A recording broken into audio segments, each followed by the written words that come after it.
윤석열 대통령의 일본 방문 결과를 놓고 여야의 평가는 극명하게 엇갈렸습니다.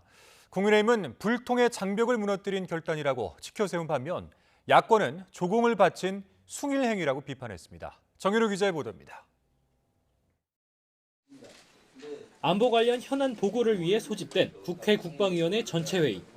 더불어민주당 의원들이 강제징용해법과 한일 정상회담을 겨냥한 듯 역사를 팔아 미래를 살 수 없다는 비판 문구를 내걸었습니다.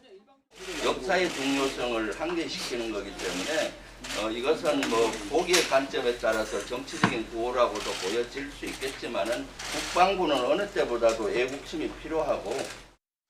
국민의힘 측이 항의의 뜻으로 출석을 거부하면서 회의는 끝내 파행을 빚었습니다. 국격 훼손 행위일 뿐만 아니라 상대를 존중하는 상임위 관행에 어긋난다는 겁니다. 회의장의 질서를 어지럽힐 경우는 위원장의 경고나 또 제재를 할 수 있습니다. 피켓 문제 때문에 여당에서는 입장을 하지 않겠다고. 이번 한일 정상회담 성과를 둘러싼 여야 지도부 간 공방도 치열했습니다. 국민의힘은 양국 간 셔틀 외교 복원, 일본의 수출 규제 해제 등 많은 성과가 있었고 무엇보다 불통의 장벽이 깨졌다고 치켜세웠습니다.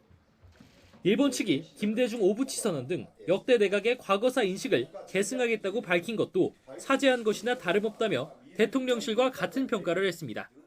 양국의 새로운 미래의 발판으로 볼 수 있고 크게 보면 사죄의 뜻이 포함된 것이라고 할 수 있겠습니다. 국민과 미래를 위한 결단을 내린 윤석열 대통령의 선택에 대해서는 반면 민주당은 일본의 사죄가 전혀 없었고 국민 자존감과 역사인식을 헐값에 판 윤석열 대통령은 자격이 없다고 비난했습니다. 조공을 바치고 화해를 간청하는 한복식, 친일을 넘어서 숭일이라는 원색적 비난도 쏟아냈습니다. 결국 일본의 하수인이 되는 길을 선택했습니다. 오므라이스 한 그릇에 국가의 자존심과 피해자의 인권, 역사의 정의 전부를 다 맞바꾼 것이다. 이재명 대표를 비롯한 민주당 지도부는 이번 주말 시민단체들과 함께 강제징용 해법 철회와 대일 구료개교 규탄을 위한 도심 집회를 열 계획입니다. 반면 국민의힘은 이러한 야권의 공세를 이 대표 방탄용으로 규정하고 회담 성과를 부각할 방침이라 이번 방일 성과를 둘러싼 후폭풍은 당분간 계속될 전망입니다.